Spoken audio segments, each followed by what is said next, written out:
ஆன்மீக அன்பர்களே, குன்றுக்குரிய குமரக்கடவுள் பற்றி சிந்திக்க இருக்கின்றோம். பொதுவாகவே உலகத்தில் ஒவ்வொரு கடவுளுக்கும் சில திருநாமங்கள் உண்டு. ஆனால் நாமங்களிலே பல்வேறு திருநாமங்களால் அழைக்கப்படக்கூடியவன் அழகு கடவுள் முருகப்பெருமான். அவனை சண்முகம் கவசம் பாடி அழைப்பார்கள், குமாரத்தவம் சொல்லி அழைப்பார்கள்.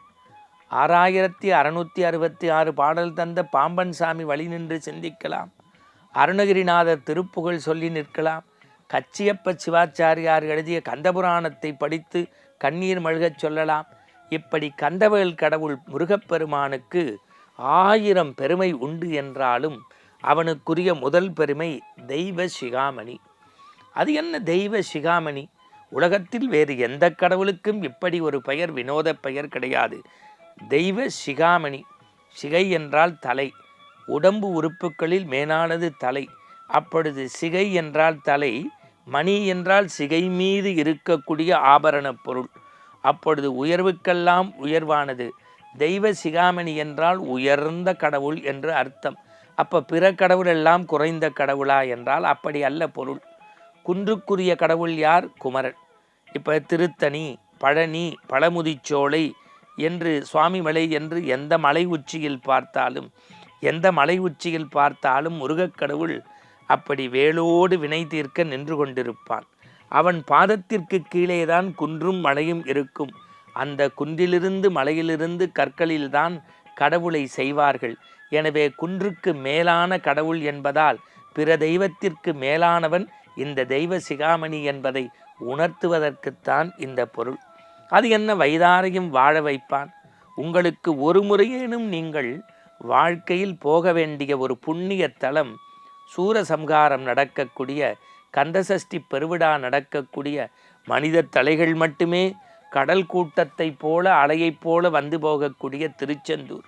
அதிலும் வேடிக்கையாக சொல்வார்கள், சிக்கலில் வேல் வாங்கி நம்முடைய சூரசம்ஹாரம் நம்முடைய திருச்செந்தூரில் பார்க்க வேண்டும் என்று. சிக்கலில் ஒரு சம்பவம் உண்டு.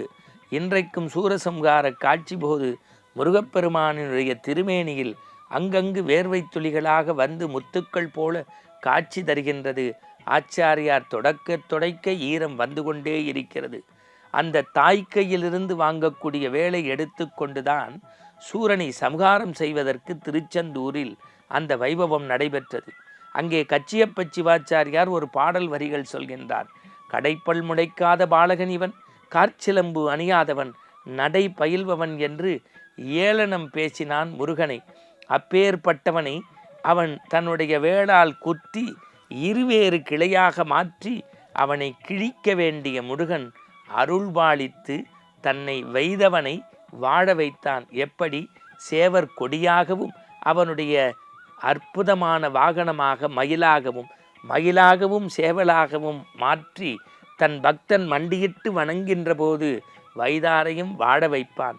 காடா, போடா, மூடா, வாடா என்று எள்ளி நகையாடிய வள்ளியை மணந்து தன் அருகில் இருத்தி வள்ளி தெய்வ சமேதமாக வைதாரையும் வணங்கச் செய்த வள்ளல் முருகப்பெருமான்.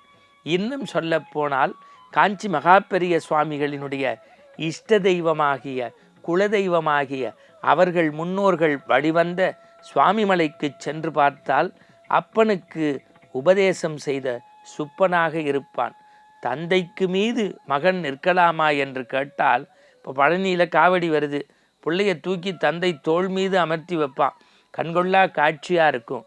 அது எப்படி தவறில்லையோ அதுபோல சுவாமிமலை என்கின்ற சிவலிங்கத்தின் மீது தலைமீது நின்று கொண்டு அப்பனுக்கே சுப்பனாக பாடம் எடுத்தான் முருகன்.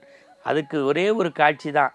பிரணவ பொருள் தெரியாத படைப்பு கடவுள் பிரம்மாவையே தலைகுட்டி சிறை வைத்து பிறகு அப்பன் சிறை மீட்க வந்தபோது அவனுக்கே பிரணவ பொருளின் மந்திரத்தை உபதேசம் செய்து ஓம்கிற பிரணவ பொருளை விளக்கச் செய்து அவனை மாணவனாக்கி குரு நிலைக்கு உயர்த்தியதுதான் சுவாமிமலையின் சிறப்பு. ஒரே கடவுள் 1000 பெயர். மீண்டும் சொல்கின்றேன், ஒரே கடவுள் 1000 பெயர். அழகுக்குரிய கடவுள் யார்? முருகக்கடவுள். அன்புக்குரிய கடவுள் யார்? முருகக்கடவுள். ஆணவம் நீக்கக்கூடிய கடவுள் யார்? முருகக்கடவுள். வைதாரையும் வாழ வைக்கக்கூடிய கடவுள் யார்? முருகக் கடவுள். அப்பனுக்கே பாடம் சொன்ன சுப்பன் யார்? முருகக் கடவுள். நம்பினார் கெடுவதில்லை, இது 4 மறை தீர்ப்பு என்பார்கள்.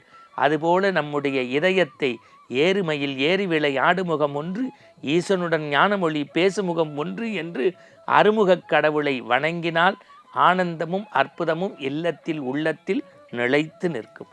மீண்டும் நற்சிந்தனையோடு நாளை சந்திப்போம். முருகா சரணம்.